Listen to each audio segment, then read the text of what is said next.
This is a speech that I'm practicing for Toastmasters. It's the second one in a series I'm writing. You can find the first one on my YouTube channel or farther down this newsfeed. I called it The Precipice.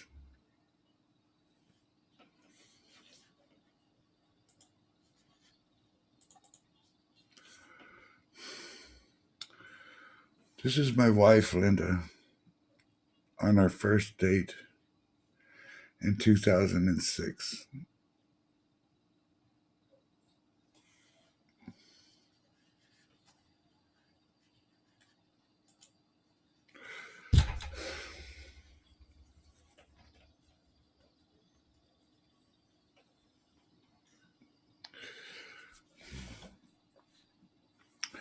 I have loved more than one woman. Separated by time and space, each became its own adventure. Like any adventure story, each one had a beginning, middle, and end. Each beginning was enchanting. Everything was a marvel. The middle of the story was finding comfort, adjusting the fit. Then comes the precipice. The first time, I was Wile E. Coyote running blindly off the edge, hovering in midair until I looked down. The second time, I could see it coming, but I turned around and backed slowly toward it. The fall was no less bruising. The third time was Linda. We met in an art gallery. My exhibit was on display, and she was working there part-time. I was making an adjustment to my display, and she came around the counter to scold me. After I explained it was my work, we kept talking and talking and talking until it became obvious we had to meet later and keep talking. We did meet and kept meeting. I remember when we both tried to walk through a door at the same time, and she put her arm around my waist.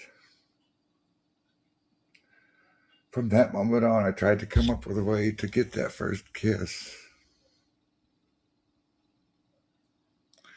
We shared museum visits, photo shoots, dance lessons, and meals. As I got to know her better, I could tell she struggled with numbers and sometimes made mistakes. I knew also that she would need help, and I could protect her. I wanted to protect her. I was somewhat awkward when I proposed,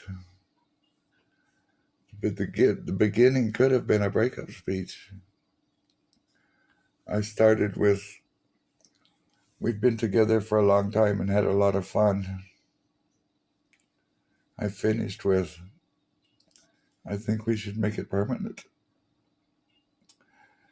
She replied, "By the way you're blushing, I think you're proposing to me." The shock may have been too much because suddenly she developed a nosebleed. I drove us straight to the jeweler's to pick out a ring. We married in the art gallery where we met. My family thought she was great. Everyone who knew her thought she was great. She was in love with the universe. Branching trees fascinated her. Colorful flowers mesmerized her. Everywhere she looked, she saw beauty. My grandmother would say, "Pretty is as pretty does." Linda radiated pretty. It was no surprise she was drawn to art, even studying it in college. but she was a frustrated artist. Her teachers instilled a rich adherence to tradition in her that kept her from reaching her true style. I could see her talent was for the abstract, but she never embraced it.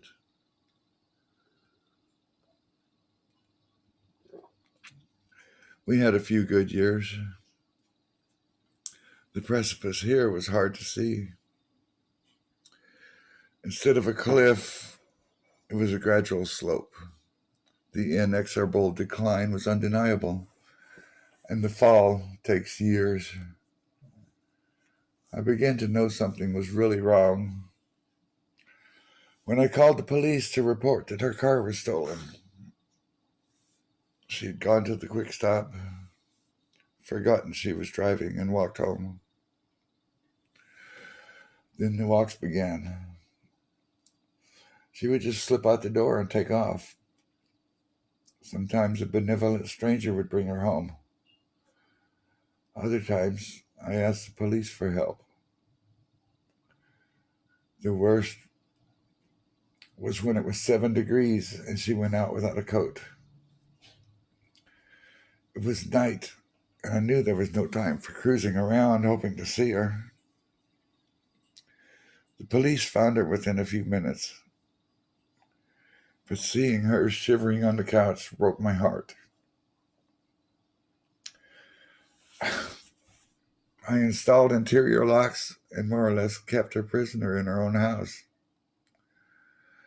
I kept her as long as I could, but I have to admit, the nursing home gave her better care than I could.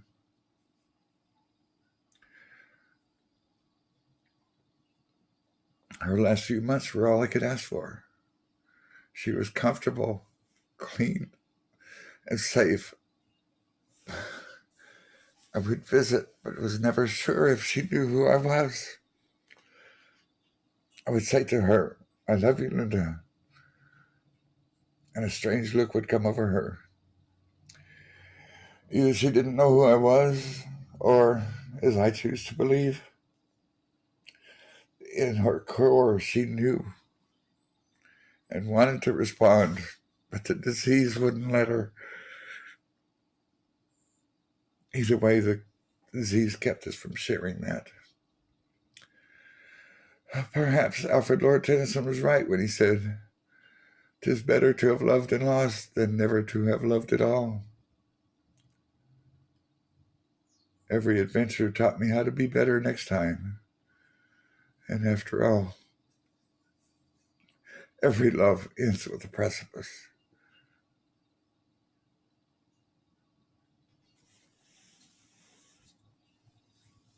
Oh, crap.